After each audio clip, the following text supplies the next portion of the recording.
Okay, we'll go with it. Kevin, damn it. Kevin Claggett, welcome to the podcast. Oh, thanks for having me, Ryan. I got to say, with all the people you've had on so far, man, I'm definitely honored to be part of that. Oh, Part of that group. You got some serious guys that have contributed a lot to the trade that have been on here. So definitely, it is my honor to be on the podcast. that's awesome. No, I'm stoked to have you on. You know, most people would probably, well, in the social world, would know you as Low Drag Line Hand for the sew shop that you run, and can't wait to get into talking about that and get into talking about a whole bunch of stuff like having an idea and acting on it and going from there. But where do we find you right now? Right now, I'm parked in Truckee, California, out in front of Starbucks, trying to manage this Wi-Fi connection. We're having a little bit of problems with, but yeah, going back to work, hitting the row, and taking a break from the business for now. What does that feel like? Because we were just chatting before we got on live here. It's 4 years now, 4 years of the day since you've had to work for the man. It was 4 years to the day that I quit my job. So it was July 2nd of 2018. I quit my job permanent. I was working at a small utility in South Lake, California, or South Lake Tahoe, California. It's called Liberty Utilities. Actually, it's a Canadian-owned company. And since then, I've been 100% working for myself. My wife and I ran the business, and it feels weird going back to work. I will say it's I haven't really quite come to terms or accepted the fact that, you know, I'm not going to wake up tomorrow at, 4:30 and walk out there and freeze my ass off in the sew shop for while the heater warms it up. But yeah, back on the road feels How does good. it feel? It's bittersweet. Yeah. Bittersweet. It was probably bitter. It was probably bittersweet jumping off the right away, and it's probably same sort of feeling jumping back on, leaving what you worked hard at back at home to try to build. Yeah, I started doing line work really young. I'd worked my whole, childhood into being a young adult and an adult, mowing everyone's lawn in the neighborhood and paper route and, bagging groceries at the grocery store. But I started in the trade at 19. So, I mean, from 19 to 35, almost 36, I turned 36 right after I quit my job, to have more or less every 2 weeks, I was getting a paycheck no matter what happened, Yeah. I just had to show up. So, to getting those last two checks, it's like, all right, it's game on, Yeah. Everything looks good on paper, but when you finally put it into motion and you make the commitment to, okay, I'm doing it. It's a weird feeling. It's a reality check for sure. When did you start in the trade? When did you start in line work? I started, I was 19. I started, my hire on date was 5/13/02. Wow. Right on. Yeah. Similar for me. I started 21, I think. 21. Journeyman at 24. It's like right away. My old man ran a Powerline small contracting company out of a small town in central BC. And I've got into the story a little bit before, but yeah, just one of the foremen kind of dragged me aside and said, "What are you thinking of doing after school or now that school's ended?" I'm like, "I don't know. I kind of like graphic design. I was kind of always into the artsy stuff." And he's like, are you a mental kid? Like, you have an opportunity to get a ticket. Why don't you get a ticket?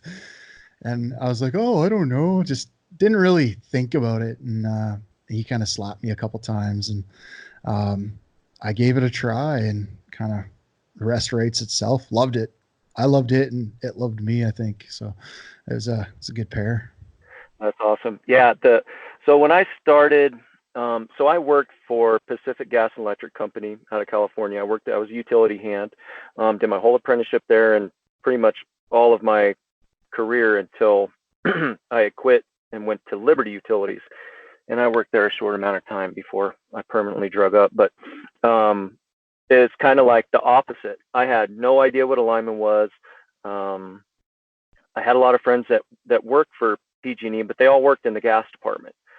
I had no idea what they did, and so like my goal as soon as I got out of high school was like get a career, get married, have kids. Like that was all I wanted. I just wanted to get on with it. Yeah.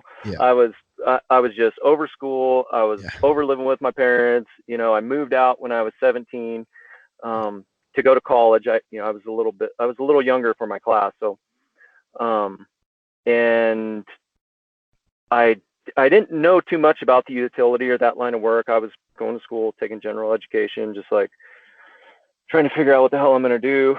And my buddy, or my neighbors, they live catty corner from us, and I have a younger brother. I have one sibling, and so the older brother and me were the same age, and the younger brother was the same age as my younger brother. So his cousin came to visit, and his cousin worked for PG&E in gas department. And I mean, he was like 2 years ahead of me in high school, and I'm like 1 year out of high school at this point. And I mean, he rolls up in like a brand new Ford F-250 Power Stroke lift, like the whole thing, Who is this And guy? yeah, and my dad worked at a grocery store. He was a manager of like it's Rayleigh's. They're kind of regional, but they're pretty prevalent out here on the West Coast. So Yeah. my dad was a manager for Rayleigh's, and I remember my dad wanted one of those trucks so bad, and he couldn't even afford one. You know what I'm saying? Yeah. And both my parents worked. My mom worked for the post office. She was a mail carrier. Yeah. And I see my homie roll up in this big ass truck, and I'm like, damn, dude. I walk over there, like, dude, what are you doing? He's like, man, I work like 7 days a week. I work for PG&E, blah blah blah. I mean, like that day, I put my application in. It was like, okay, I'm going to work for PG&E because they had, I don't know, where we come from, it's a real small town, and kind of majority of the people are, lower income, and it was like Yeah. everyone just bagged on people who work for PG&E. Oh, they're overpaid and Right. this and that. And it was about the time where they went through their first bankruptcy. Oh, So there was a lot of turmoil with PG&E and customers and all that kind of stuff. But long story long, I put my application in, and it was a super easy process back then. Like, you got a phone number, you call the phone number, and they just gave you a test date and a place to show up. You show up, take the test. It was like there was like 3 tests. It was like timed tests, like 2 minutes, like super, I don't know. academic type basic tests or Well, it was weird. It was like personality spatial. tests? It was like just, they would have like circles and squares and triangles, and what fits into this box, and gears turning and touching each other. There'd be like 7 gears in a row, and they have arrows showing which way like the first one turned, and then you'd have to figure out which direction the last one was turning. And then like I think then it was just addition and subtraction and multiplication. It was weird. I don't know. Just a bunch of random stuff that equals a psych test of some sort. Yeah. So, but yeah, you take the test, and as soon as the test is over, you fill out your application like by pen, like no computers, none of that stuff. And I knew my other neighbor also worked for PG&E. He lived down the road a little bit. I'd known him my whole life. And before I went to take the test, I had talked to him, and he just said, I'm like, hey, what do I put on, what's going, like, I was just trying to figure out like what to put on the application.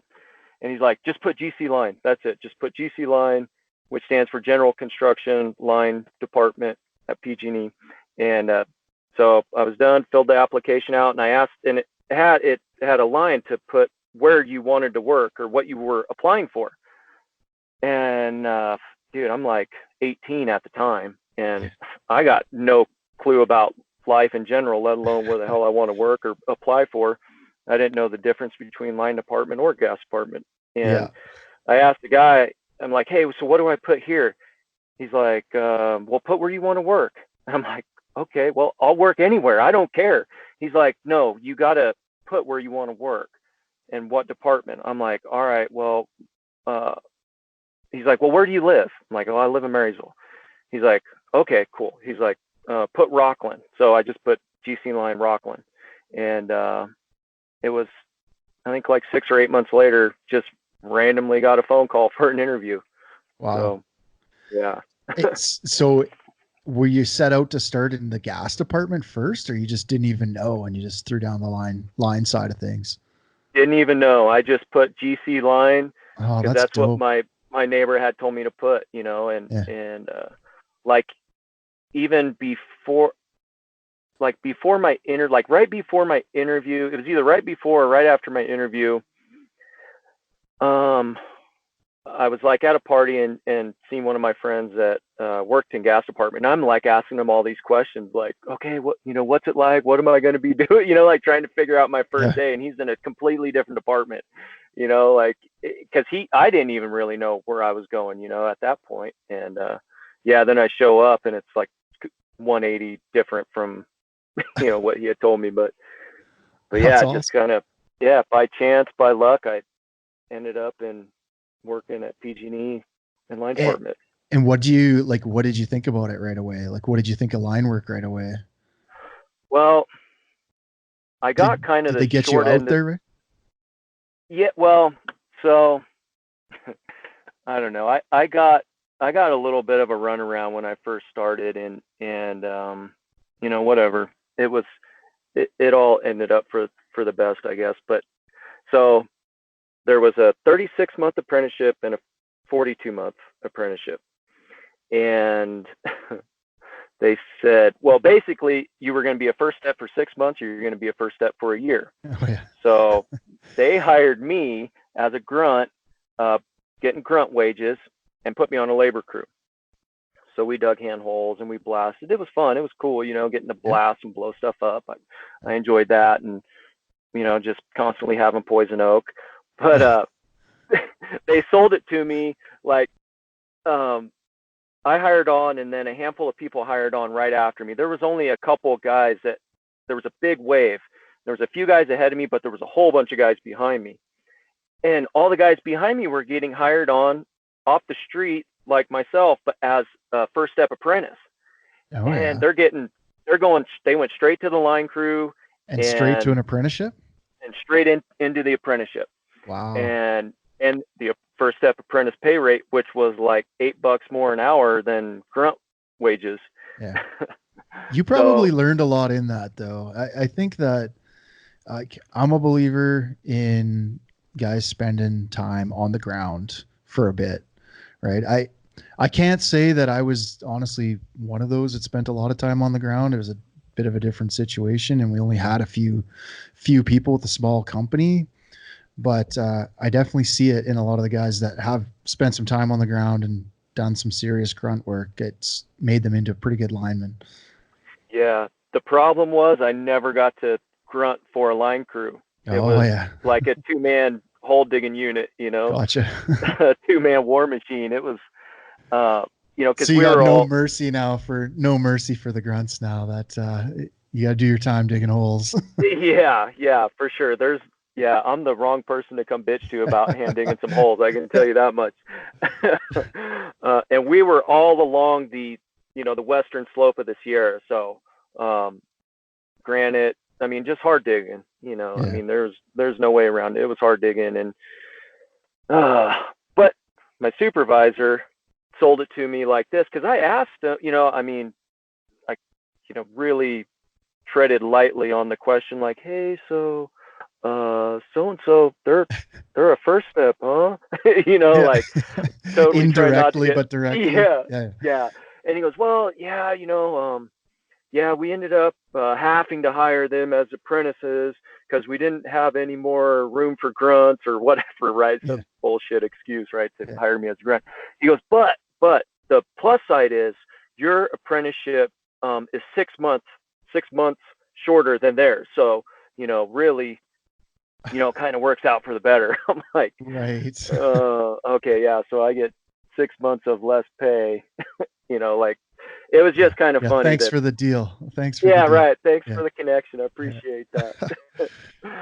What did you end up spending most of your time doing? Or have you had a good mix of both distro and transmission and kind of good mix of everything? Or yeah, I've been lucky enough to have a pretty good mix of everything. So the first half of my apprenticeship I did in construction. The second half I did in maintenance.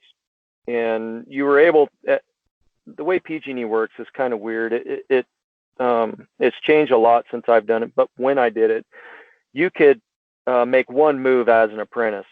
So I was able to make a move from construction to maintenance, which really in the long run was kind of a really bad move for me, because I didn't fit in well with the maintenance side. I was young and I loved doing line work. Like I fell in love with it. Like as soon as I put hooks on and started climbing, I played sports, was athletic my whole childhood into high school and everything like that, and being able to be physical, use a physical part of it to work, and then the mental part of it of figuring things out, because nothing's ever the same.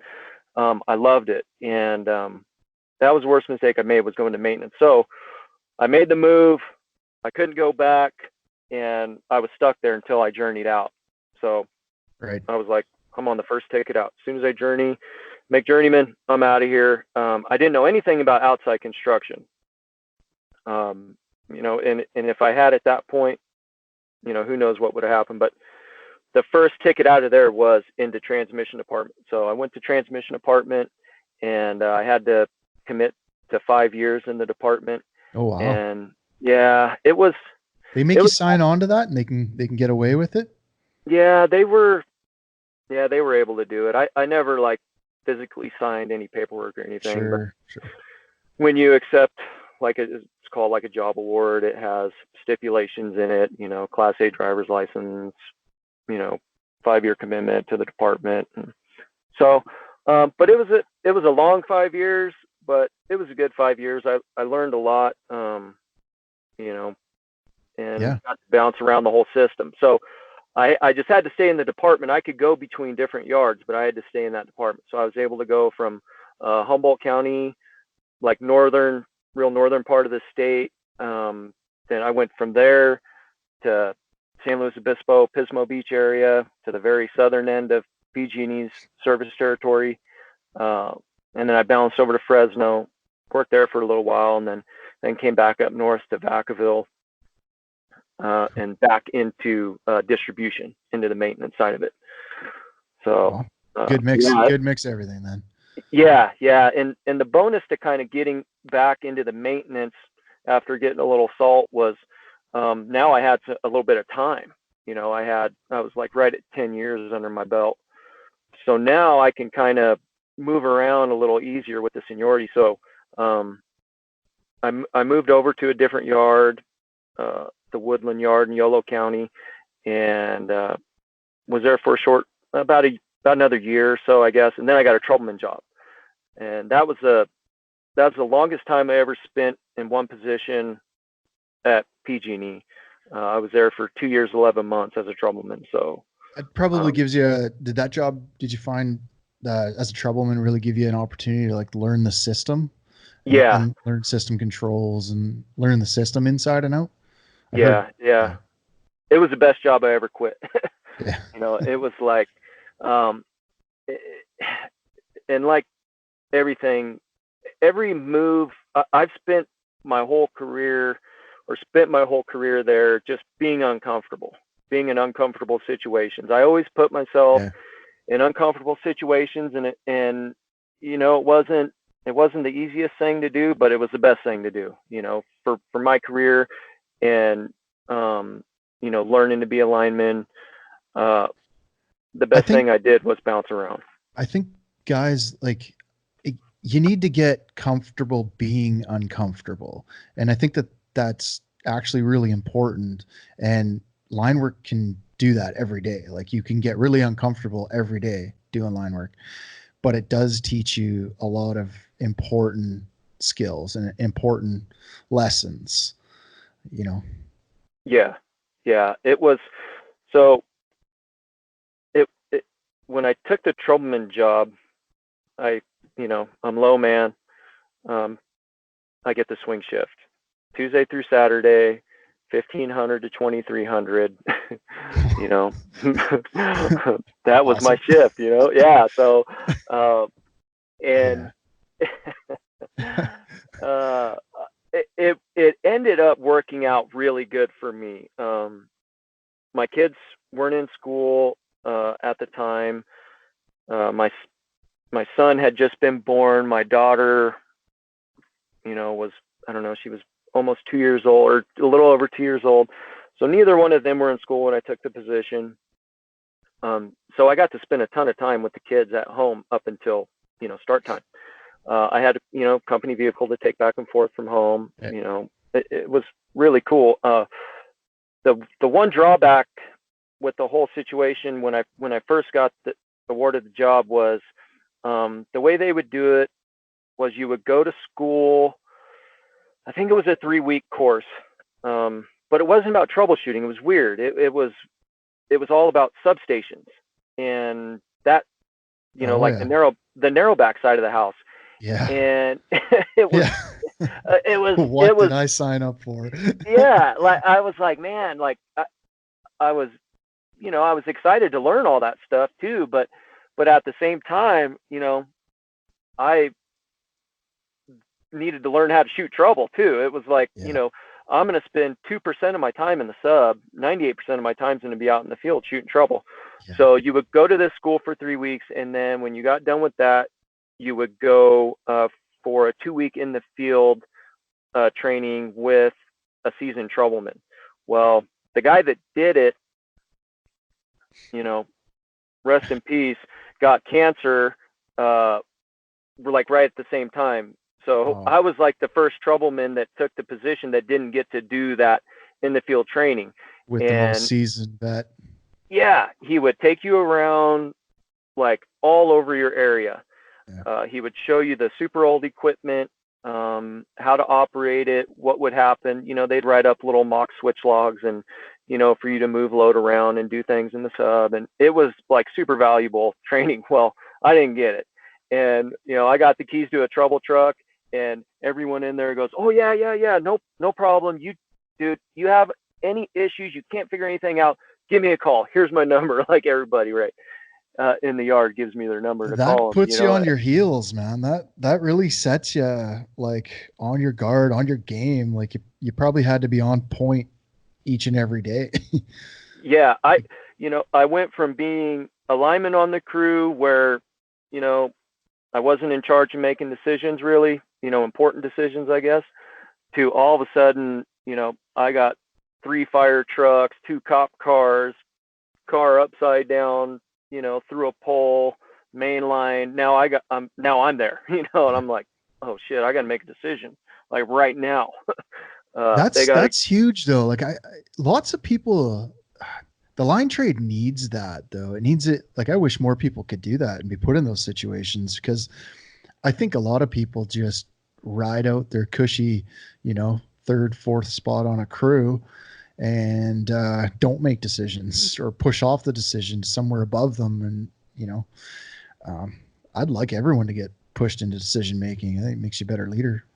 Yeah, it does. It makes you, it really helps build your confidence, especially, when you make a decision and it's the right decision, it turns out to be a good decision, and you're like, hey, I did that all by myself. Like I feel a little better. You get through it and you accomplish something. Yeah.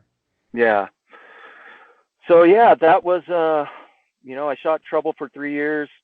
And I loved it. I really didn't want to leave that job, but I got an opportunity to go back to transmission department of all places. And it was down in the Pismo Beach area again, where I had worked previously. And since then had gotten married and had kids. And, I just told my wife, like, hey, where do you want to raise the kids?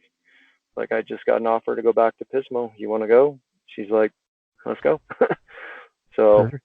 So yeah. when and how was the idea for glove bags and ditty bags? Like, where was that born? Is this something you'd been thinking about doing something different for a while, or where was that idea born? Okay, it's kind of weird. So I had never thought about it. Had never thought about sewing. Like most hands, I had always modified my gear. Cut up an old skid and put it in my Roger. ditty bag to hold it open, and had fought all my gear forever, and was tired of that. But it was never an idea to make my own gear. So a friend of mine. Are you familiar with like float tanks or deprivation Yep. tanks? So For sure. okay, cool. So I guess for the people that don't know what it is basically like a soundproof giant bathtub full of 1,000 pounds of Epsom salt. Joe Rogan talks about them a lot. He has one in his studio or wherever. This idea come to you in a float tank? Yeah, it did. It did. Dude. It's crazy. It so, did. Okay. Part of this, we got to talk about this later. We'll park it for a bit, but part of this podcast is to get into talking about things like this eventually, and bringing guests on the show that can speak to these sorts of things. So awesome. That's awesome. It's cool. Go on. Sorry. Okay. So a friend of mine opened up a float center in Marysville, of all places, like Marysville. Yeah. I give this guy so much credit because he Marysville is like a little hick town, you know what I'm saying? Like Yeah. There's no artsy people wanting to go float in the Marysville. So awesome. I applaud people like that. Freaking right. Yeah. I love it. That's great. He was an inspiration just doing that, right? So see, that's having an idea and just doing it. Yeah. Screw what the world thinks. Exactly. Yeah. I don't care what anyone thinks. I have a vision and I'm going to make this happen.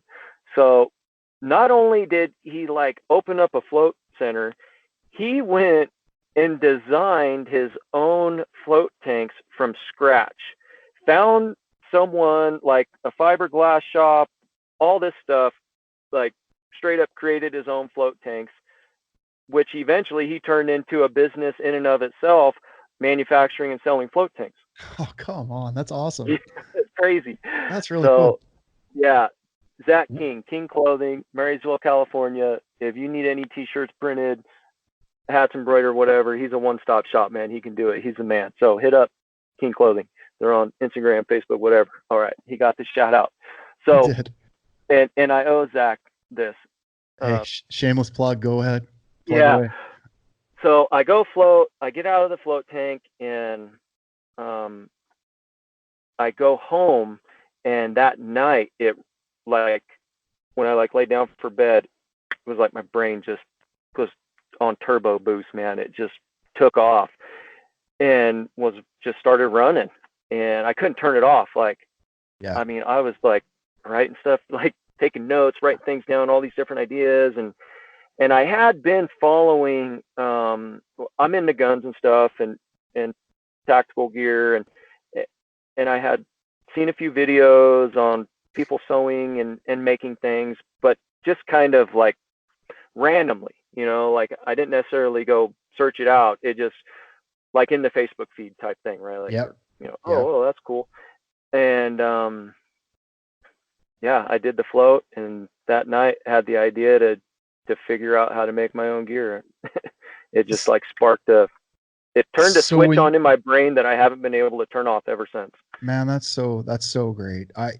I want people to find these sorts of things, because I think that lots of people are super creative people, and they just need to still themselves and quiet the old brain a little bit sometimes, and Yes. allow themselves to get in a state where their ideas and thoughts and their creative mind can work and build things and bring new things into the world and give themselves inspiration to even act on these things. That's really cool. I like it. Yeah, I agree 100%. And it's especially now more than ever. It's kind of a double-edged sword where um, we have more information and how-tos and anything you want to learn, Yeah. you can get online and learn. But with that comes there's more distractions than you've ever had before too. So it's being, and I guess probably that's what the floating did was it like you said, it slowed me down. It got rid of all the distractions. It turned the input off, you know, in my brain for Yeah. 90 minutes, you know, like that's all it took. 90 minutes of cutting out every, you know, outside source, you Yeah. know, no vision. I love technology. I love the use of phones. I hate it when people say you should you should get off your phone, stop using your phone. I can't stand it. I actually think you should use it more Yeah. because you can do a lot with these things. They're amazing tools, but you got to be able to do like what you said, get in some sort of a state where you can clear all of that noise and maybe not be distracted for a little while to allow what you have learned, allow your brain to take in everything that it's absorbed in all these all this learning, especially if Hmm. you are a learner, and put your brain to work. Like your brain is amazing. And look at that. You just stilled everything for a little while and look at the ideas that, you're just generating like crazy, and then get out of there and can't stop yourself from writing them all down, and brains on overdrive. And that's so freaking cool. Yeah. It was really frustrating to have the vision and the idea to make something that I 100% at the time knew would be successful, and then going like, oh, I don't even have a sewing machine. Yeah. Like, Yeah. how am I going to Oh, do this now? I can relate. I can relate a little bit on a very small scale. Like I didn't go get a sew shop, but just the idea of starting a podcast. I'm like, oh, I'll just start a podcast. What is that? What do you do? Yeah. I had no idea the work that would go into creating this all, from just even like learning how to build a website. I had no idea how that was done. So I got to research that, and then research the gear. And then you find out, oh, I bought the wrong gear, or because I bought this mic, I need this special amp and this thing. And you're thousands of dollars into it now. And you're like, holy cow, I guess I What better I do get some. myself into. Yeah. Right. Like smaller scale, but I get it. Like it escalates quickly. Oh, dude, when I saw the first post you had made on Instagram about the podcast, I immediately knew like, oh, yeah, he's in it. He's doing it. Like I mean just like the picture of the like of your Yeah. logo or whatever it was. Yeah. I can't remember exactly, but I was like, oh yeah, he's doing it right. He's got his hands full. He's freaking busy with this. Oh man, it is busy. It's busy. It's busy to do on top of full time, like a very full time job, but and life and all that good stuff. But yeah, anyway, it's fun, and that's what we got to get people doing more of is creating, and we got to get more linemen thinking about things like this. Like that's why I really like seeing what you're doing, and I really like listening to this story of like grabbing an idea and doing something with it. Like taking this idea you dreamed up in a float tank. The fact that you dreamed it up in a float tank, you got out of the tank, you wrote it all down, and then you made it happen. And I actually just learned on another podcast a couple days ago I was listening to these people talk about writing things down and setting intentions and goal setting and these sorts of things, right? And how powerful it is to write things down, and how almost magical it is. And then one guy goes, yeah, it is magical. He's like, do you know what abracadabra means? And and everyone on the show's like, no, what does it mean? And he's like, with my word I create. And I was like, I had no idea what Yeah. abracadabra actually meant. And that's what it means. So it's important to, like, you think something up, you have these thoughts and these dreams or whatever they are, get them and write them down. And the ones that you write down, those are the important ones. Like, you'll have thousands of thoughts in a day. And to pull out one or two of those thoughts and actually put them on paper, and now you're accountable to that thought. Like, that's a thought you pulled out of your head and you put down. I think that's cool. No, it is. And, podcasts have been, for me, a huge, I guess, I mean, straight up, like, the guys, I only listen to a select few podcasts. I feel Yeah. like I've listened to a whole bunch of different ones, and have selected out of those the ones that fit me. I Yeah. feel like it's really easy to, once again, get sidetracked and have informational overload, and now you can't make a decision. And I've been able to take a few and more or less make them my mentor, you know. Uh, and so I guess what I was getting at with that was, there was one podcast in particular.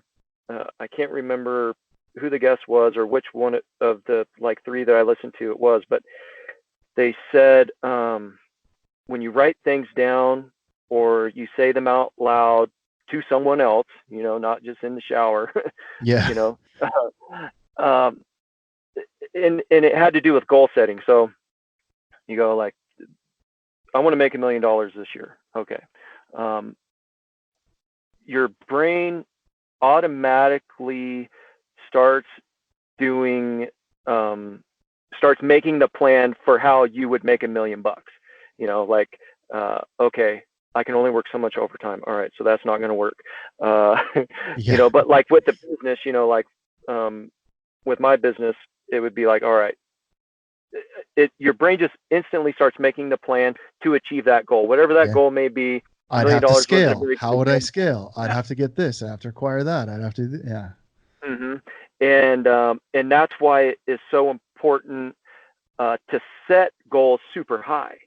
Yeah. Uh, it it's real easy to sell yourself short. I was good at that. I was good at setting my goals real low, for a long period of time, and it wasn't until I started the business that I started setting really high goals. Everyone in my life except for my wife, um, God bless her, thought I was just straight up bump my head. Yeah. Like, you know, where I come from is like, you get a job at PG&E, you hit the, if you hit the gold Yeah. rush, it's like, Oh, what are you thinking? What are you doing buying a sewing machine? I mean, the amount, uh, no one told me it was a good idea, that's when you you know know? you hit something good, I think. That's when Yeah. you know, when one or two people, your closest followers, say, "Hey, give her. That's a cool idea. Get into it." And the rest of the world's telling you you're crazy. I think that's when you hit something special.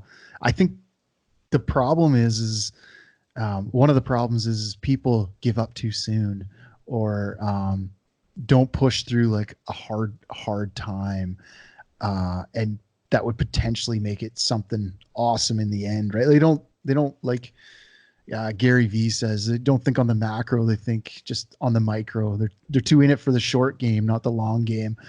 Here's a Yeah. guy who talks about buying the New York Jets, and he could have done it 17 times over if he just do things differently, but double down on some things he can double down on, and he could make the money, but he's not in it for that. He's in it for something different. He's in it for the long game. I think there's something to that too.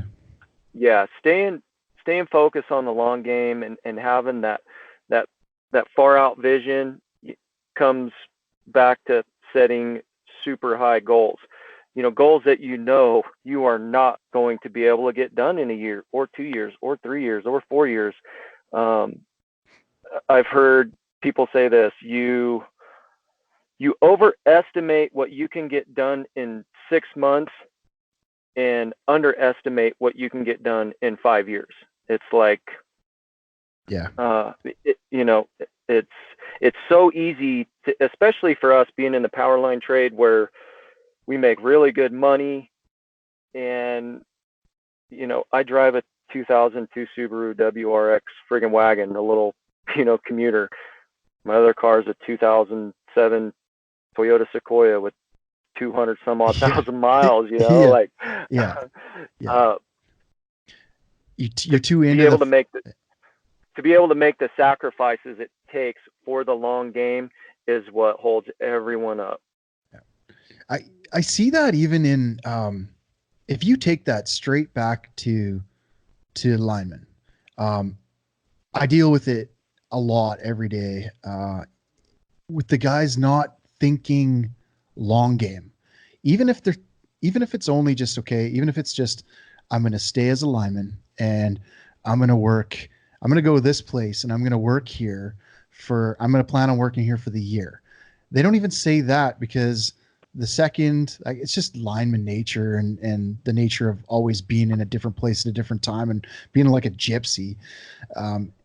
But if they just stay put for a little while, over the long haul, they're going to make more than jumping ship, going to the next guy for a couple bucks more for 3 months. So you made 3 months of really good wages, but now you're stuck without a job, and the job you left's full, and you could have stayed there and made twice as much over the course of the year. I see that nonstop, and it bugs me and it drives me crazy, but it is kind of the nature of the job, and it just is what it is. But I guess it's when they start complaining about it that it kind of gets to me. Yeah. And this is something I struggle with the sewing, was leaving the field. Yeah. It was such a huge goal for myself to, from the ground up, start a business and be able to quit my full-time job and make that my full-time job. And I was so, for the first time in a long time, I was like really, truly proud of myself and what I had accomplished, with the help of my wife, which I can't stress enough. I'm using a lot of I, but it's we, from day one. And, but with that came a lot of guilt. Right after I had quit my job, I think it was a car fire in Reading started. And I mean, it was like every dude I knew was working there, Right. And I'm like sitting at home. It was weird. And I guess, that has been a struggle too. Watching sewing videos on YouTube. Yeah, exactly. Yeah. Like, what am I doing? Like the furthest away you could get from line work, like watching Sally Homemaker teach me how to make a quilt or something on YouTube, Goddamn float tank. Yeah. No, it was a struggle for me too. I was 15 years, but it's just life. Like, it's just nobody can take your ticket away from you. That's what I always said to myself too. And I still have it. It's still in my wallet, like it's still a huge part of me, and it's a huge part of what I do. And it's still a huge part of what you do. Obviously you're back at it now, back on the right away, but for that time, you're still in the industry, still, trying to contribute to it in just a different way. It's making linemen's every day. It's making their life better. Your gear and what you were building was making them better. Heck, maybe, making them safer by protecting their PPE, right? It's a huge part of a lineman's day is, putting those gloves on and making sure they're safe and good to go. And you're building a freaking rock solid bag that, wasn't going to allow any shit to get into it or damage done to your gear, right? So that's a big deal. Yeah, it felt good. Like, I'm not sure how I would have felt if it was in a totally different realm, if I wasn't making gear for the trade. Like, it would have been a much harder transition for sure. And it felt like nothing feels better than seeing like a badass picture of someone doing some badass line work, and then like I'm like zooming in like, oh, there's my ditty bag, like I remember making, It's awesome, vividly remember making it, and then I guess like the flip to it is it's crazy how one person, one hater, I guess, could like just make you just want to quit. Like, and I guess this one like stuck with me, and I like immediately, I don't know, I don't tolerate, like, I'm trying to keep it clean, but I don't tolerate brother fucking on my page whatsoever on any of my social media. It is not tolerated. If you come on my page and you're taking jabs at me or you're taking jabs at someone else, or, if I repost a picture or they comment, like any of that stuff, zero tolerance. Like, you're booted, you're gone. But this one guy, like, this stupidest little comment, like, stuck with me. And it was like, somebody had said something like, great job, your stuff's cool, whatever. And a guy replies to the person and says, yeah, he quit the trade to sew patches on hats. I was like, you motherfucker, like, that's yeah, like, fucking beat it, buddy. What did you ever do significant to anything? Like, just beat it. Like, that's I guess where when celebrities say just don't get into the comments, right? And it's hard, and guys get, like, Rogan talks about it all the time as well, especially with his comic buddies that get on the show, right? And he'll just be like, dude, you read the comments, just don't.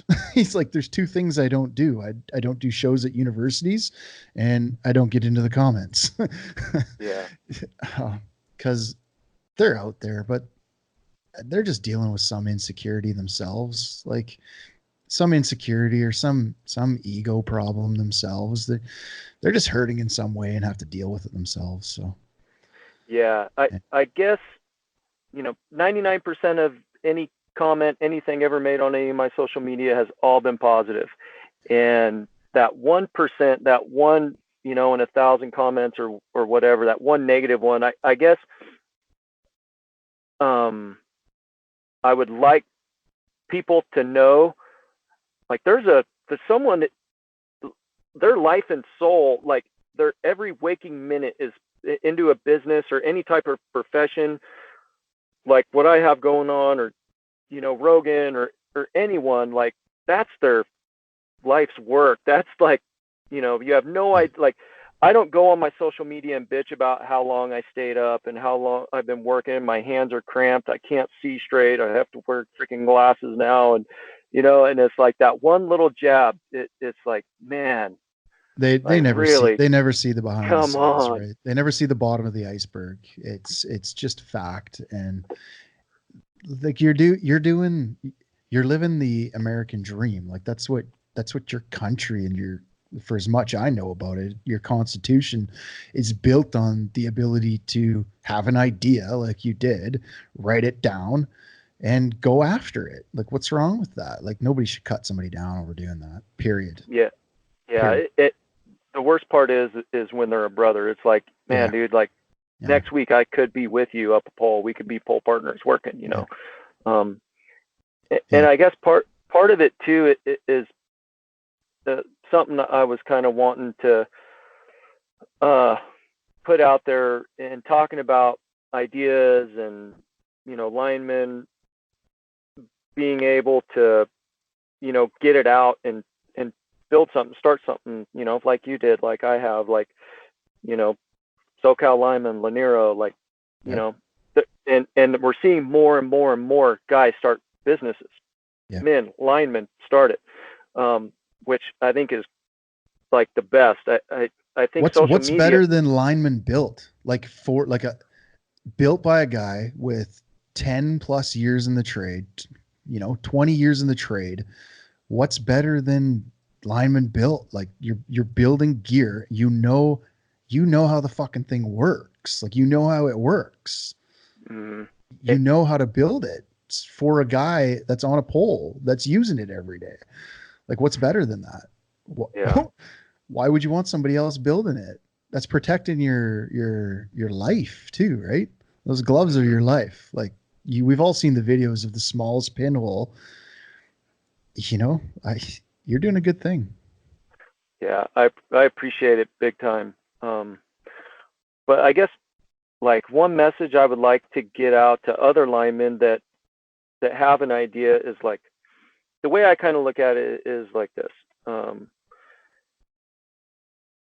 If you're a journeyman, you've completed an apprenticeship, you've worked God knows how many hours, on end, over and over on storm damage, just working over and over. You've been out in the middle of the night when everyone's at home sleeping nice and warm in their bed. You're out there up a pole, pitch ass dark in a snowstorm, putting wire up, doing whatever, to go from a grunt to a journeyman. That journey, that so much takes place in that 3 to 4 years, or however long some other apprenticeships are, I'm not too sure. But I think a lot of us forget, once we make journeyman, is what you're truly capable of doing, especially after doing all that. It's like, dude, you could do, if you can complete a journeyman lineman apprenticeship, you can do anything you put your mind to. 100%. 100%.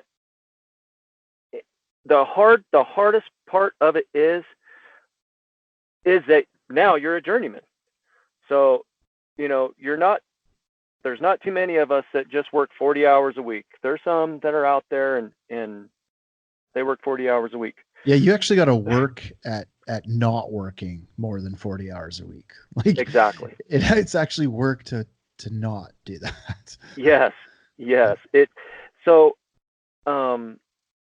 I guess I would love to see more guys keep that sacrifice going, keep the learning going, keep the building going, making yourself better. And I said this to my little cousin who was getting ready to graduate high school. I said, look, man, imagine with me, if I would have started a notebook my first day of work, and I would have kept track of all the little ideas I had for gear, knowing that,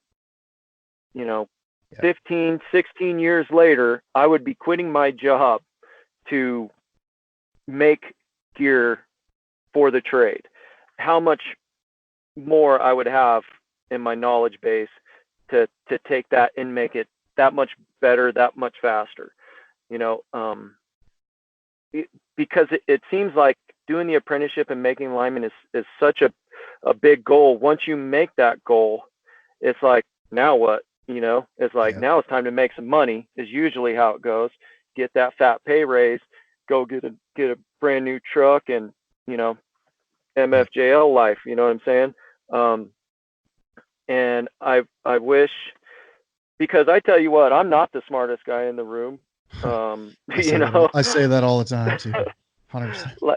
Like, if I could do it, and I tell you what, there's people that I've worked with that will tell you this. If I could do what I've done, there's some guys that could do 10 times more what I've done, accomplish 10 times more in probably half the amount of time. But it's a sacrifice. It's like, I gave up, I won't even say how much money I got tied up into this, but it's a lot. And time sacrifice from family, vacation, all the things you do during your apprenticeship. It's like, if you can do it, keep that going towards something else, towards another goal, whether it's to be, the best lineman you can be, or to start a business or whatever. I just think that going through the apprenticeship teaches you so many lessons in how to accomplish a goal that at that point you can do anything you want to do. This is the coolest thing about a trade, and a really great thing about our trade is what it teaches you in life skills and life lessons. And like you said, if you come out of a lineman apprenticeship and you become a journeyman, there's almost nothing else that you can't do. Like, cause it's better than any school you've ever gone to. And like we we're saying earlier, education is YouTube now, man. Like, for the most part, like, what can you not learn other than a highly technical surgical procedure on YouTube? You could probably learn that too, but yeah,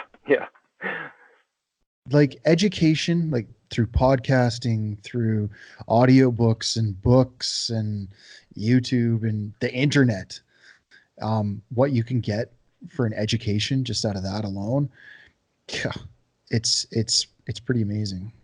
Yeah, when you compare that ability to educate yourself, pair that with hard work and dedication, I mean, it's, the world's your oyster, man. You can do whatever you put your mind to. Whatever you want to do, you can figure out a way to get it done. And there's a lot of linemen out there that have ideas and have really great ideas. I've got quite a few buddies that are similar to you and me, with like an entrepreneurial spirit to them and ideas and creative people.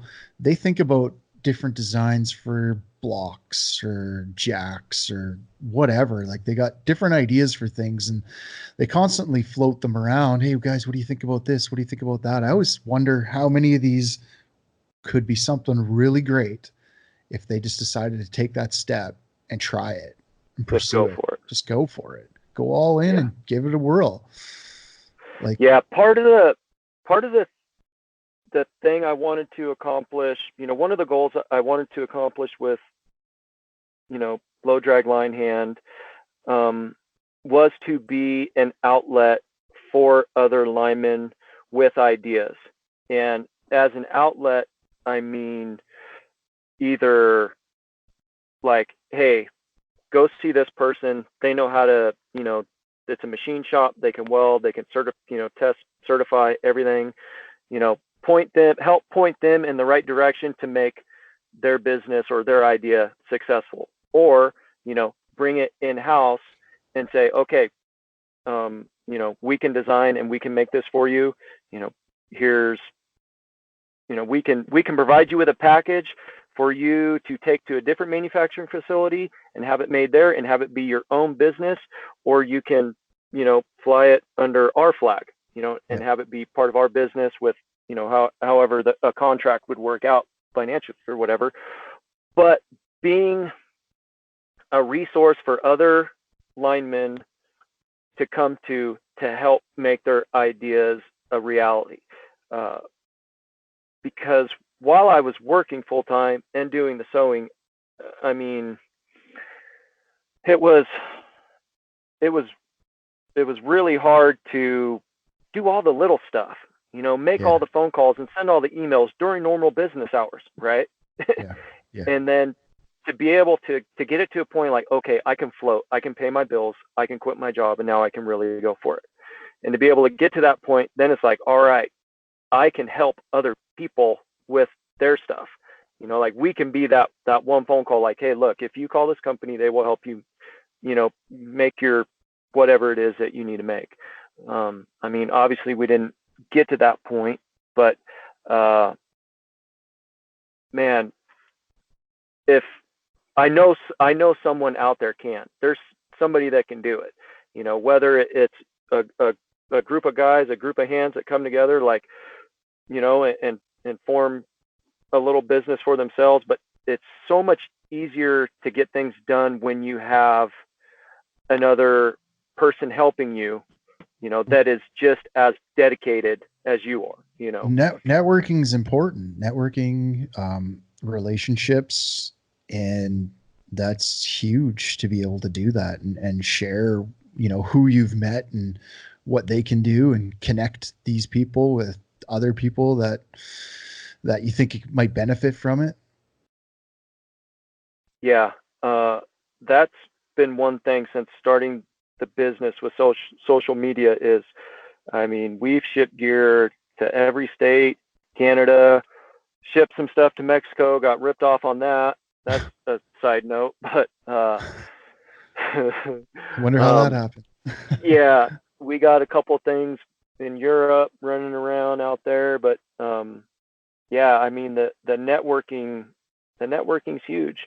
It's like and now um with more social media for linemen is like the ultimate platform for growing and starting a business.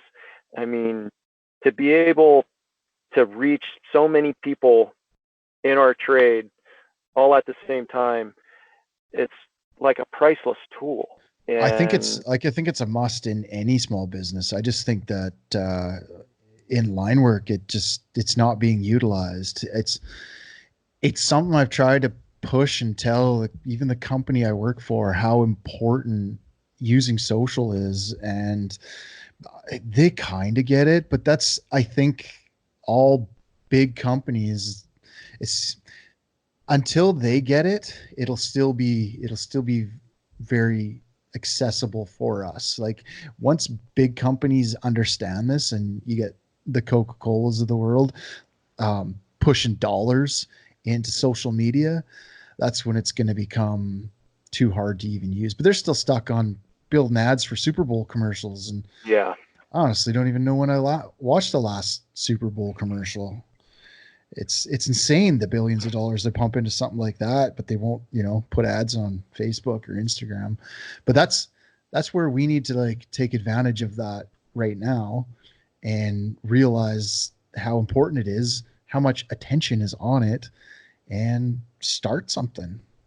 yeah. Like, And with the changes in the algorithms and all that stuff, I kind of came in after it was like a free for all where you would make a post and every single person that followed you would have that post in their feed. yeah, I came along after that, and where I really see the strength in it right now for us is the brotherhood. Is I took a week out and I made 0 posts on my feed of anything to do with a low drag line hand. It was all about other linemen owned and operated companies, um, because I know how hard it is to be a full-time lineman and start a business and have that passion and that idea, and um, and not only to do the business but then to manage social media and try and get your name out there and figuring out freaking hashtags to put or people to yeah, tag. And I yeah, was just like, if you're yeah, a lineman and you run a business, send me a post you want reposted. Or some of the people didn't even ask me. I just reposted for them. yeah, Because it's hard to ask for help. And I think really if all of us come together and really support each other, which 99% of us do, yeah, I mean, the sky's the limit for. yeah. You'll be winning for sure. I, Yeah.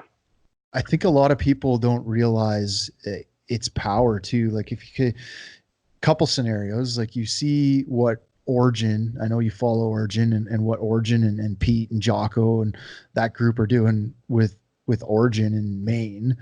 And Yeah. then I've had this conversation, like you see how they're doing it big, like they're going all in on social. They got their podcast going, they got their Origin channel on YouTube, which they got photographers and videographers following them around and capturing every move of the day, and how they build this company and how they take back American, you know, Hmm. building things in America. I try to tell this to my brother. He owns a ice rink and training facility in a small town. And I told him, he's like, oh, I need to hire a janitor, or I need to hire a Zamboni operator, someone to clean the ice. and do these things. So it frees me up to go do these other things. And I'm like, the the best person you could hire right now is a social media guy. Like, you hire a kid that's trying to practice his photography and videography skills, and you get them following you around, and you clean the toilets like you do, and you clean the spit off the floor in the dressing rooms, and you get on the Zamboni, and then you coach the shit out of those kids. And in 5, 6, 7 years or 10 years, the world's seen a progression of how amazing you've coached these kids while you've done all this other shit yourself just to make a go out of it. That's going to get you somewhere. Like, that's going to get you a following, and following turns into monetizing. And that's the world we live in now. That's the way we do business now. Is if you don't have presence on social media and you got a small business, you're already behind. Period. Yeah, you don't exist. Period. But you can do it like to the umpteenth degree. Like, you could just give her on it and go all in on it, and I don't believe it's going to hurt you. I think it's going to help you.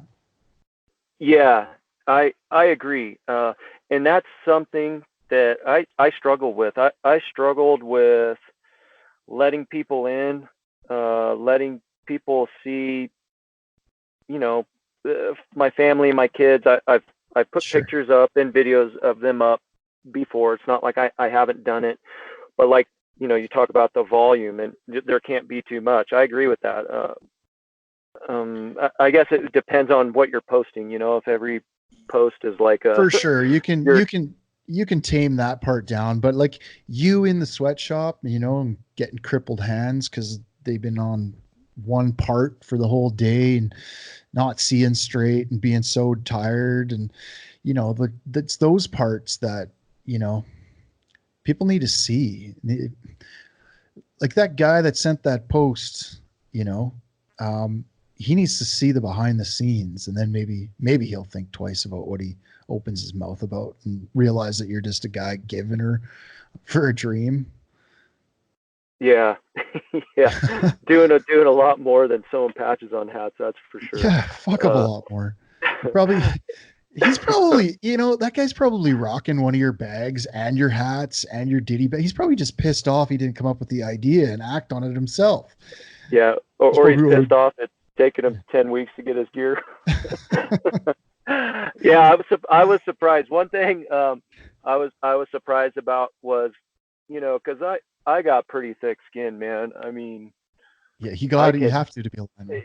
You got to, but I was surprised that no one ever, and now I will have the nickname. I will have the moniker, I'm sure, now that I'm putting it out there, but I was just waiting for the slow drag line hand. That's what I was waiting to hear, It was like, oh man. But oh no. Yeah, the amount of work it takes is. So how'd you choose that product? The name? Like the product, like the bags, the ditty bags, the glove bags.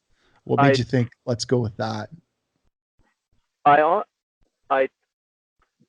That wasn't really my first choice, to be honest. My first choice was like belts, climbing belts, like actual gear, harnesses and belts.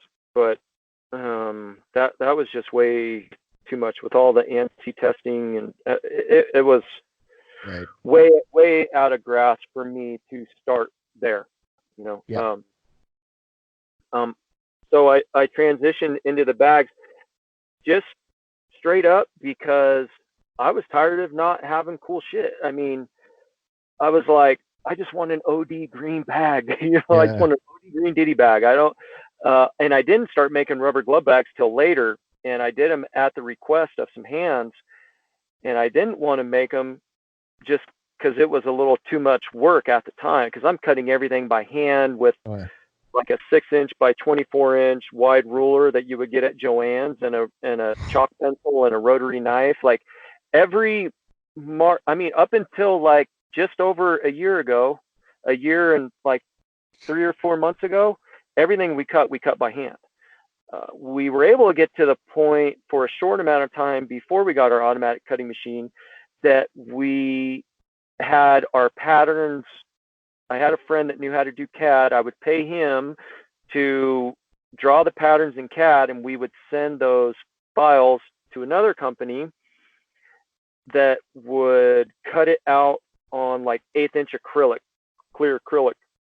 And then we would take that and like nail it down to the fabric as a go through stencil. with a chalk pencil, yeah, and then cut around the perimeter with basically a pizza cutter, is a rotary knife.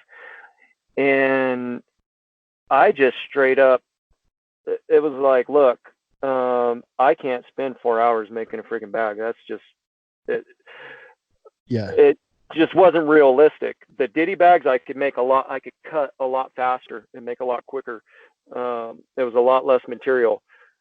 And really, the first group of bags I put out didn't have. They were just more or less a standard bag with a flap over the top and the reinforcement to keep it open. I drug my feet a little bit, spending the time to make the pattern for the lid, and everyone that had bought a bag with just the flap lid, I told them, I said, hey, if you send it in, if you pay for shipping to me, I'll cut the lid off, I'll sew a new lid on, and I will pay for shipping back. A handful of guys took me up on it, and we modified those bags to have the right lid. But mainly, I was tired of not being able to get something in camouflage, or the cash money print came a little bit later. But and I was tired of the gear not being purpose built. I was either trying to use some tactical gear manufacturer to get a bag, and they were always really small. They weren't necessarily built for lineman use. And the people that were making gear for linemen, I mean, you look at some of these companies, they're like founded in 18 whatever. I mean, they're generations removed from the trade, and no one ever really pushed the envelope. No one really forced them to change what they were doing. There's not a lot of people doing it. They all have their little corner of the market, and they're comfortable with that. Our goal was to come in and take a piece of that market and shake it up. Say, hey, it's not 1891 anymore. It's 2019. And I mean, there's another lineman out there that makes some tool boards for the bucket trucks. He's doing a super good job. He's making some really high quality stuff. I wouldn't be surprised to see him start coming into making some more gear. I did a little bit of research. I wouldn't even say research, like read up on his webpage, and he has some local shops. I think he's out of local 125. And I think he has a couple local sew shops that make everything for him, which is awesome. But I tell you what, the person to look out for right now is Milwaukee. Milwaukee Tools is coming into the game strong, and they figured it out. They're doing it right. Like, they're doing it right. I'm so happy to see somebody else other than people in the fitness industry using social media correctly. Like, nothing against these people in the fitness industry, and they've done a great job, but like, it's a saturated market, like a really saturated market. And man, some of these people have made 7-figure incomes plus, and they really just they're just doing exercises improperly on Instagram. Right. Like, they're not even squatting properly. They're not even deadlifting properly. And they're coaches or influencers, or it drives me nuts to see the people like that making the kind of money that they're making, and why we can't do something similar or bring that into our trade. And you know what? Milwaukee's doing it straight up banging job of it. And like, I love to see it. It's awesome. They figured it out, and they're one of the only big companies that have figured it out. Definitely one of the only tool companies. Like, go into all the little accounts. Like, those are the ones with the followers that are actually going to use your shit. And I love Mm-hmm. that they figured that out. You know, Yeah. They got East Coast there, like plug in their stuff, and like that's awesome. I love to see that. I love it. It's so good. Yeah. I'm a big fan of Milwaukee. Yeah. The outfit I'm going to work for now, it's a new outfit, and I mean we're 100% Milwaukee tools. You know, Cool. you look at their Instagram. I'm looking at it right now. 566,000 followers. Yeah. You scroll through their feed, and I mean it's not like 1 out of 200 pictures is linemen. You know, it's Yeah. they're coming in heavy into Yeah. the trade, and I'm like you. I'm like it's about time. Yeah.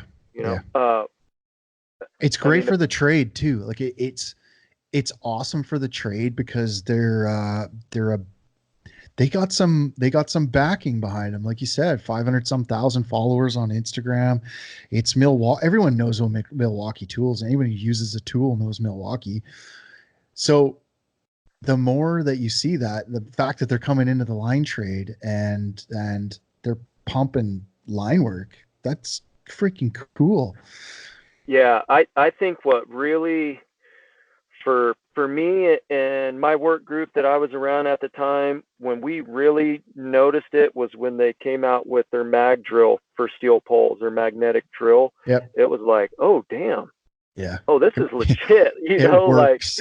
yeah, no headache, no in the hole for a mag drill when the generator dies, you know. Uh, Yeah. but I mean, up until that point, it was like from crew to crew, at least where I was at, it was like, oh, we have Makita, or oh, we have DeWalt, or we have Milwaukee. Yeah. It was always a struggle, you know, to keep batteries charged, or you got 10 different freaking batteries for 10 different tools, you know. And now, yeah, I'm really excited. Milwaukee's coming in and putting some time and some money.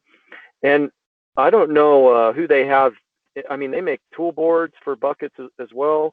But I think they must have brought some linemen on board with them, some subject matter experts, at least some consulting from some hands, because the stuff they're doing, from what I can tell, is, I mean, it's on point. You know? Yeah. Yeah. I'm pretty sure they are. I'm pretty sure they're doing their market research and they're doing it right. Like we said, they're just doing it right all around, getting in with the guys, with accounts, getting them to support their gear, doing their market research. They're doing it right all the way around. I gotta say, bang up job. Yeah. It's cool to see. It, yeah, and it might be weird for some people to hear me come on here and talk about Milwaukee or Lyman's Edge, I think is the name of the guy that makes the tool boards, and hear me talk positively about other companies or other gear manufacturers. Well, the way I look at it, I've made posts like this before, is a rising tide lifts all ships. I mean, Yep. you don't got to be first, you just have to be best. And you know what? Competition and support from other people just keeps it growing. It's like, I mean, look at the ditty bag options up until, you know, I started making ditty bags, and I'm not saying I'm the only one. There may have been some out there and that I just wasn't too familiar with. You know I'm definitely not the only lineman that has a sewing machine, but when I was looking for gear, when I bought my sewing machine, it was like, okay, I have canvas, and I have leather. I have brown, or you know, natural white color, tan or whatever. Yeah. So yeah, I don't know. I support anyone out there that's making our trade better, making tools for us that are better, and pushing the bar. You know? Yeah. I think that's awesome. I think that just makes you a better all around person too. Like, and it's, you know, ditty bags, I'm sure weren't your last idea. I think that, you know, if somebody comes in with a better, cheaper product, I'm sure you could move on to idea number two, you know, and go after that. That's what makes it so cool. Maybe it gives you the free, it's like, when sometimes when I don't know, I use lots of hockey references because that's, you know, I'm Canadian. Yeah. But guy like Sidney Crosby gets hurt. It, it gives that runner up, so to say, an opportunity to be number one, right? And you don't know where your number one is. Maybe it wasn't in Diddy Bags. Maybe that's just where you had to start and learn some lessons and move on to something different. So yeah, promote the shit out of people. That's the way we grow, right? Yes, exactly. Do it in a healthy way. Support them. It's only going to give you, man, that's only going to give you, you don't know what it'll do. It might give you a great connection with somebody or, might link you to some opportunity that you never would have existed if you hadn't have promoted that person. Yeah, it's I don't know. It's just the way I do business. I'm about bringing people up around me, colleagues, other linemen, whatever. And I think for a long time, until I don't know, maybe a few years back, we're linemen. We're not computer programmers. We're not. Social media with the younger generation has really become a lot stronger. But previously, our field was wide open to whoever wanted to step in and throw a picture up of a lineman on a pole and embroider it on a hat or print it on a sticker, print it on a t-shirt. And we didn't have anything to choose from. We didn't have anyone else that was actually out there strapping the tools on, putting in work, that knew how to, not only get the stuff, made or built, or have the time to have it made or built, but also didn't have the resources to get it out there to people. And now it's, you can get your stuff out there now. And, and it's wide open. Like, it is a wide open industry to have an idea and act on it. You'd know more about like market share and stuff, obviously. Like, I don't know what that was like for, like, has it been profitable? Are you able to sustain it? Are you able to grow it? Is there market for these things? Yes, I think there is. But you have to do it right. So I had zero business mentors, zero business experience. I come from a blue collar family for generations. We work for what we got. Yep. We don't call people for help. If we got something that needs done, we just do it. And that's where the podcasts have helped me out a ton with business sense. I think it is wide open, and I think there is a ton of money out there to be made. But it's for our business, it was profitable. We were able to pay our bills. We're able to sustain. But I can tell you straight up, I make more money doing line work, made more money doing line work, will make more money doing line work for the time being. The number one problem, and we talk about Origin Geese and Origin Maine, I guess is technically the name of the company, Origin Maine, right? Yeah. Okay, so they're 100% made in the USA, no compromise. So their thread, their heart buttons and tags, right down to the elastics. Yeah. Yes, everything, 100% made in America. But they also are in an area where there used to be a ton of manufacturing before it all went overseas. So they had a job pool to pull from. People that had worked in a boot making factory or, some other type of sewing, making jeans, LL Bean, and, whatever the other companies are that they mentioned that are from that area in Maine where they're from. For us, where we're at, there is like zero sewing base. Yeah. And that has been the number one challenge for us. And it was probably the number one overlooked hurdle that I didn't see coming. I thought, I'm going to grow this, and when it's time to hire somebody, I'm going to put an ad in the newspaper or on Craigslist or wherever, and I'll hire somebody. And when it's time to hire somebody else, I'll hire somebody else and grow. Well, that isn't how it has worked. We moved to an area. We're in Minden, Nevada now, so we're right in the middle between Carson City, Nevada, and Minden, Nevada, about an hour south of Reno.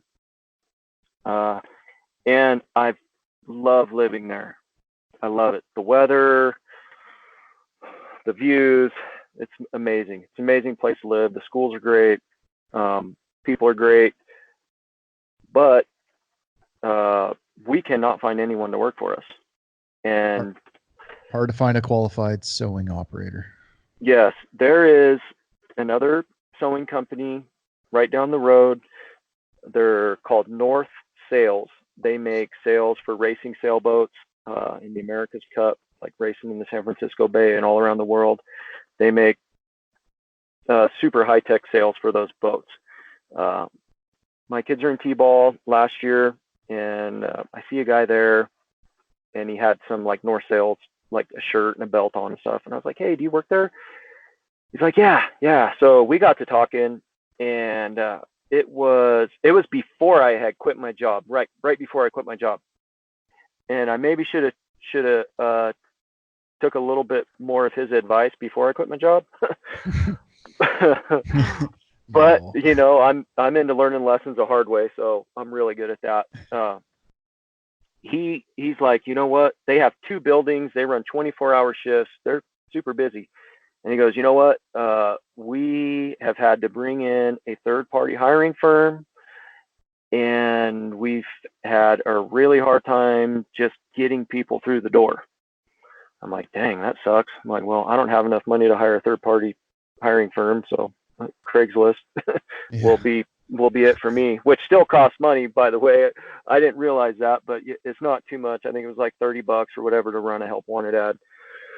So I quit my job, and we had hired some people before that, and half of them quit. We had to let half of them go for various reasons.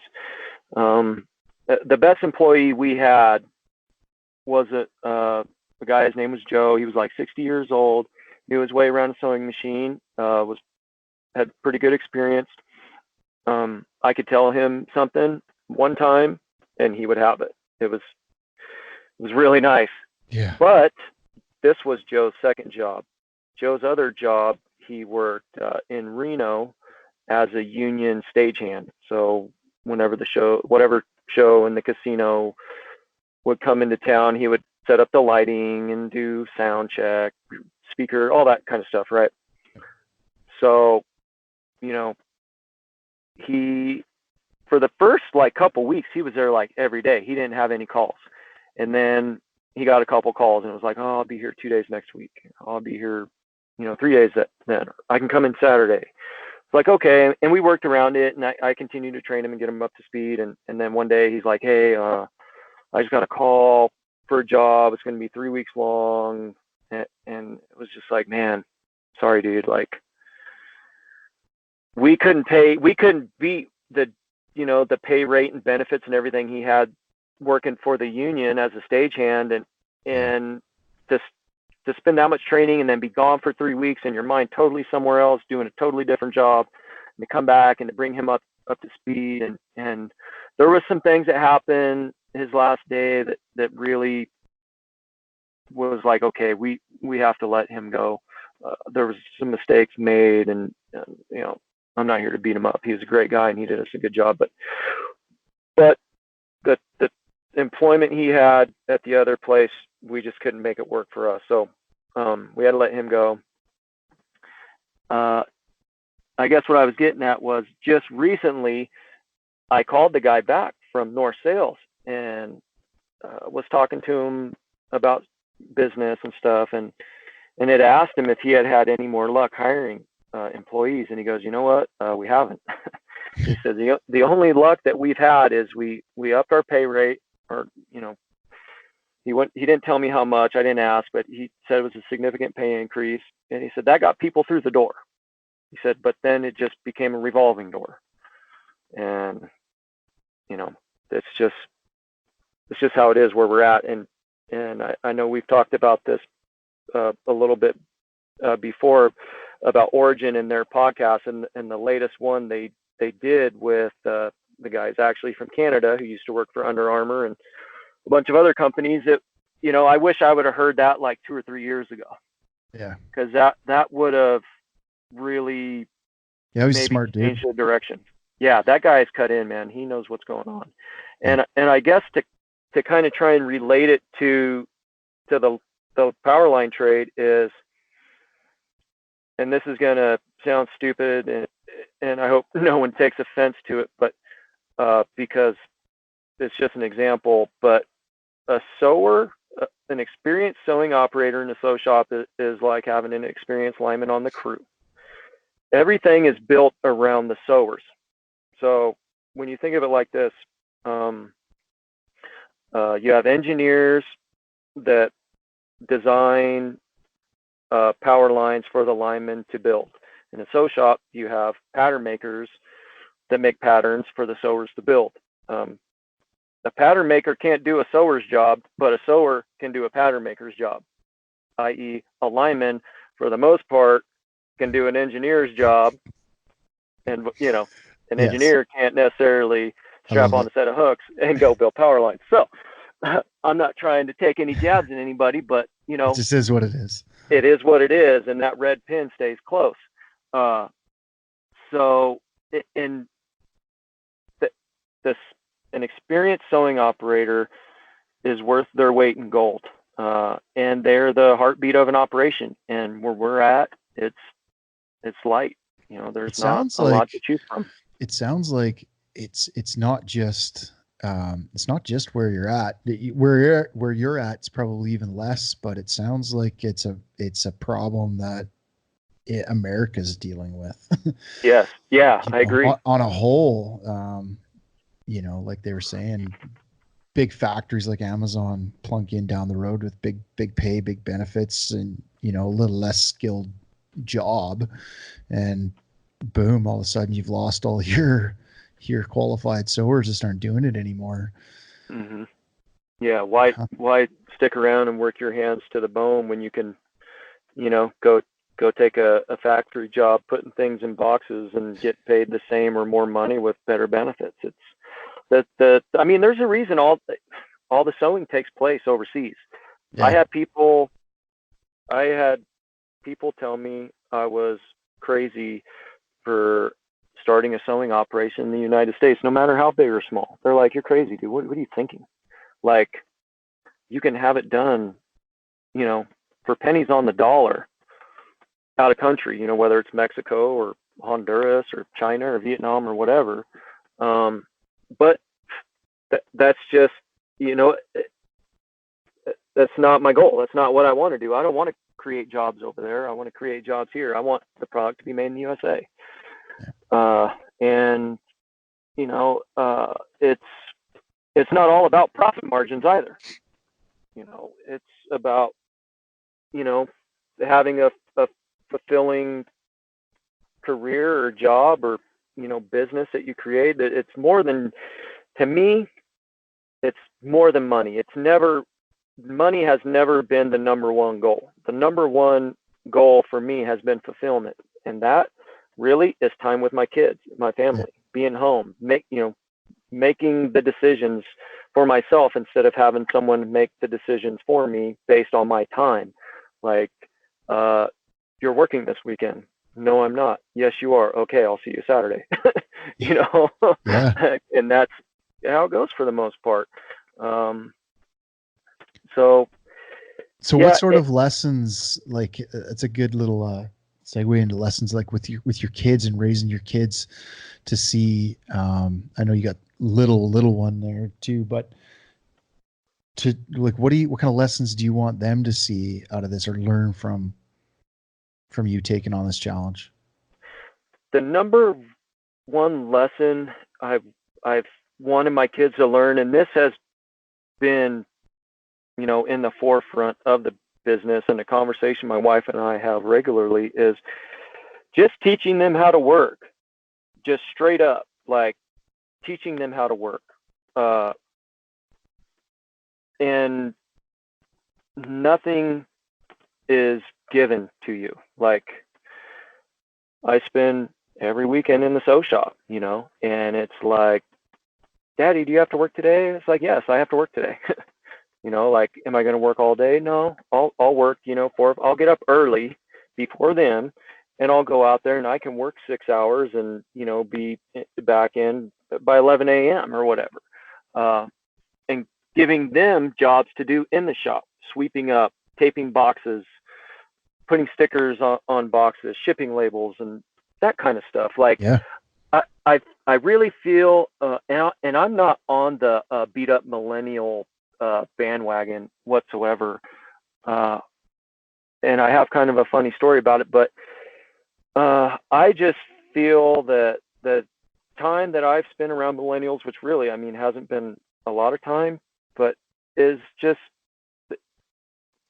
I couldn't imagine spending my whole life with access to a cell phone and a computer. Like, I did not get a cell phone until I started working the Powerline trade. Yeah, same. And it was a dumb phone. It wasn't a smartphone. I can make phone calls, and I didn't even know that it could send text messages for like a year. Yeah. Then I'd get a random text message from somebody like, what is this? Who is watching me? 100%. Yeah. But, I just think that they need to be taught how to work, or taught things that, maybe I took for granted being taught as a kid. I can tell you what, they have some strengths in areas that I am extremely weak at. When it comes to doing anything online, whether it be, or on a device, whether it be social media or any type of computer work. If they were the boss and I was working for them, they'd be like, this stupid retarded, I don't even know what generation I'm in. They can't do anything on the computer. How, like, if the tables were turned, I would be, a bad employee for them. I love how they question everything. Like, and they have the ability to now, just because like, you could try to tell them something and they'd be like, I don't believe what the fuck you're saying at all. I'll just Google it.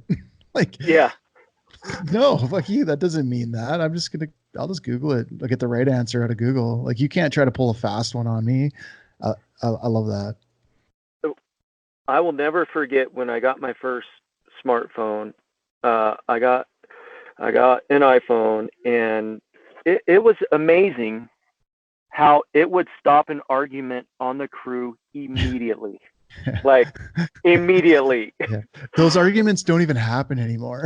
No, they don't. Like, you think of something to argue about and you just look on your phone, you're all, oh, okay, I was wrong. Or they're wrong or whatever. Yeah, you check it before you even go down that path. You're like, oh, yes. Yeah, you're like, I got to do some homework real quick. I don't want to sound dumb. Yeah, the first argument it ever stopped, we were, and we're sitting down at lunch and we're arguing about stupid stuff. Like, we were arguing about rivers that flow away from the equator, right? And I had just come from an area where a river flowed backwards, and I was in an area, when I went from Eureka to Pismo, there was another river down there that flowed backwards. And they're like, oh, no, this is the only one in North America. Like, just big leaguing me, And I'm like, oh, I got the Google on my iPhone. I pull it out and I'm like, boom. And it's just like, they all shut up. Right? Oh, okay. Huh. That's weird. Never heard of that one. But yeah, so the funny story about a millennial was I just recently had a customer order something embroidered, custom. Like, when something's embroidered, it's done. There's no changing that. Yeah, you can't cut that off without leaving a scar. Yeah, it's on. So I have pictures, descriptions, details of the items. Well, they order whatever, it's wrong, it's embroidered, and I'm like, look, man, I'm sorry. And I've bent over backwards for my customers. I've paid for sent return labels, and I mean 100% anything that was my fault. We always sent return labels, had it shipped back, replaced it, or just like, hey, keep that. I'm sending you a new one. Like, cool, you have 2 rubber glove bags, right on.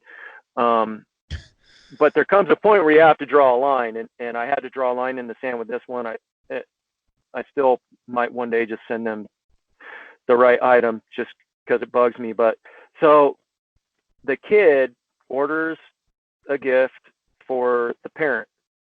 He orders the wrong one, and it's a sunshade. It is an easy mistake to make, but I mean, I get it. It has happened a lot. But when you embroider it, it's like, man, I'm sorry, dude. Like, I can't resell it. I can't do anything about it. Like, buy a fly hat. It'll fit on that, or you can tape it. Like, you can tape it to your hard hat. It'll work. Like, Yeah. not ideal, but so the kid was like, oh man, no problem, dude. I just thought I would ask. Thanks anyways. You know, we'll get something rigged up. I'm like, okay, cool. And then like 30 minutes later, I get contacted supposedly by his dad, which I don't think it was his dad. I think it may have been his mom. And it was like the biggest like FU bitch out session ever. And I'm like, look, like, I don't know how I can explain this to you any better than I have. Like, I'm sorry, but there's nothing I can do. And it like clicked at that point that everything everyone bitches about the millennials about, it's not their fault. It's their parents' fault. Yeah.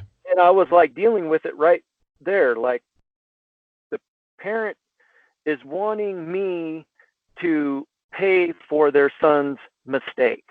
Yeah. And it's like, come on, man. Like, That's a good point. That's good. yeah, it kind of like clicked, because it's like all I ever hear or see on social media when people are complaining is like millennial this, millennial that. And I'm like, man, you know. No, they got a lot of good things to offer, and they're just doing it different. They're just doing it the way their generation's doing it, and you can't get mad at that. Yeah, It's and I just think different. in the exactly. I think in the trade, it can be frustrating to have a younger crew member question everything, and usually that gets shut down pretty quick. At least, you know, when I was younger, it got shut down really quick. But I think it can help break some of the "we've always done it this way." Absolutely, and it forces you to know your shit too, right? Forces you to be on point. Like, you're not going to that's what I was getting at before, is like, you're not going to get away with it with them. No, Like, you're not. so be on point yourself, and it's forcing a little bit of that. Yeah, there's some frustrations with it for sure, but like the generation before didn't come with its own frustrations too, to the generation before that.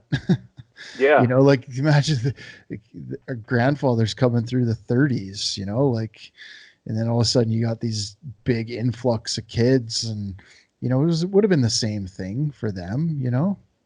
Yep. It's just a cycle. Yeah. So maybe a couple more closing questions here. I don't know, we've been giving her for an hour 45 now, but what's up for the future? What do you like? Where are you at now? What are you up to? Well, the future is I'm going back to line work. I'm working for a new outfit coming. It's their first under this name. It's their first venture into Powerline. So I'm going in to be a general foreman. We're going to be working on PG&E property, helping out with the fire hardening work that's going on,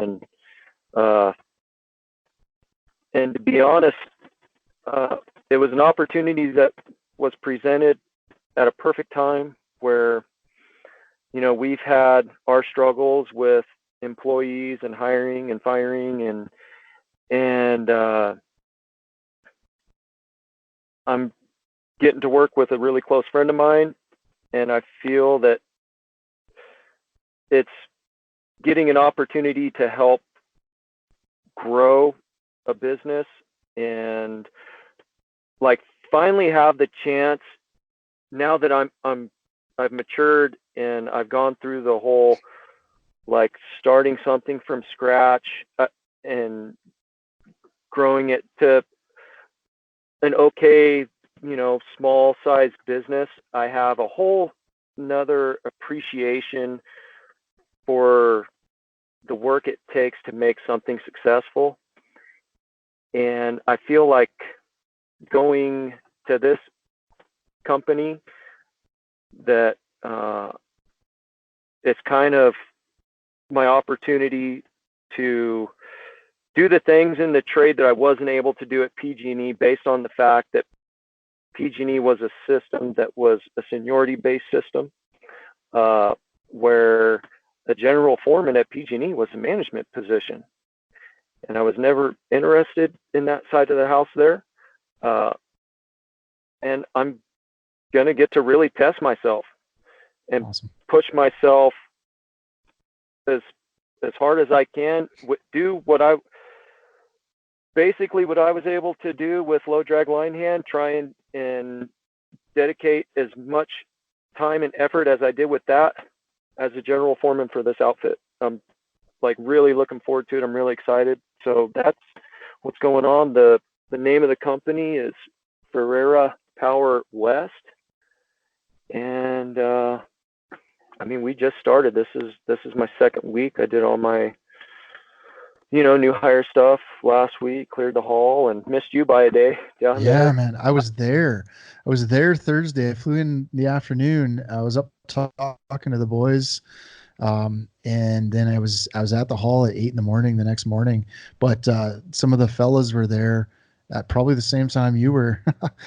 The whole group I was talking to, I was up north eating lunch and in Sacramento, and they were down there at the hall, and then we met up at around 2:00 in the afternoon. Yeah, it was, oh well, whatever. There'll be another. Yeah, there will be, definitely. Next big one. Yep. Yep. So yeah, that's what I got going on. And I continue to get people asking about, ordering gear and stuff like that. And we're shut down. This one lesson I learned is that we touched on it earlier, was you can't be really good at two different things. Multitasking is not something humans are naturally good at. I've heard it's impossible. I'm not sure if that's true, but I know for me to try and manage two things, especially moving up to a general foreman position, I'm not going to sell myself short, and I'm not going to sell the company I'm going to work for short. They're getting 100% of my time and dedication, and everything else is taking a back seat to that. Yeah. So. Well, that's good. That's the way it's got to be, and you're totally right. And I think you're going to learn some things out of that, and yeah, we appreciate what you've done so far, and I think there's still some big things for you. You're probably just in another stage of learning lessons and evolving. I'm sure you'll have some more ideas. The fire will spark again. Yeah, I'm trying to come to terms with that. It's hard to make the financial sacrifices, the time sacrifices, the moving. Yeah, the main reason we moved from California was because of the business. We did not want to grow our business in California. Every decision we've made for the past 5 years has been based on the business. And some of them were good decisions, and some of them were really bad decisions. And I've, grown a lot, been able to learn a lot from everything, that's taken place over the last 5 years. But it does feel good to get a break from that too. Yeah. The little things that in the business took the most amount of time, like answering emails in a timely manner. And most of the emails were really good. Guys were really cool. We had to implement a no-buy list, and it wasn't something I wanted to do. But the fact of the matter is, there were people out there that we just weren't the right fit for them. Yeah. And hey, it was no hard feelings with anyone that we put on the no-buy list, but there's just some things that aren't acceptable either. So, and I've talked about this on the podcast before too. Like this is one of the awesome things about our trade as well, is you still have a ticket. You can't take that away from you. You can't take away everything you've learned in the trade itself. And you try something, you go try something different, give it a whirl. You can always go back to building power lines, and there's nothing wrong with that at all. Nope, not at all. It's the best backup plan that anyone could ever have. It's a great job. It gets so flexible. Like you want to go work in a district, you can work in a district. You want to go on the road and make big money and build transmission lines, you can do that too. Like you want to go start a sew shop and build ditty bags and glove bags and try your hand at that, you can go do that. Like, yep, it's a really cool trade, and it's a really great industry. Yep, I couldn't agree more. And I just want guys to know that, man, you can do it, man. Yeah. Whatever it is that's out there, it may not even have, crossed your mind yet, but if you're a journeyman, you're a lineman, you made it through that apprenticeship, through the long days and nights running into each other, multiple sunrises, horrible weather, horrible working conditions, being screamed at, yelled at, all that, you can take everything that you've learned through becoming a lineman and apply it to anything else in your life, and that will be 100% successful. Awesome. So if people want to find you, where can they find you still? You can keep the account active and keep a presence on the Instagram account? Yeah. At Low Drag Line Hand on Instagram. I'll be hit and miss. I'd appreciate no DMs. I wrote that on there, no DMs. And Facebook, Low Drag Line Hand. That's where I'm at. I'm going to keep everything active. It's going to be slow. We have, I don't even really want to say this, but we had some gear, come back that it was wrong gear, that we made some exchanges. So we're going to have, every now and then we will like post up a little flash sale, like, hats or sunshades or something like that. So you can keep an eye out for that. But yeah, at Low Drag Line Hand across Facebook and Instagram is where we're active. Awesome, man. Well, I 100% appreciate you. Love what you're doing and love what you've done. And you're a pretty big inspiration, man. Thanks for the conversation. Oh, I'm humbled, man. Thank you for having me. There's some big shoes to fill after some of the guys you've had on here before. So I definitely feel honored and privileged to be on here. So thank you for what you're doing for the trade. It's something I think that's really important and is definitely a positive for the brotherhood. So thank you. Yeah, man. Thanks, Kev.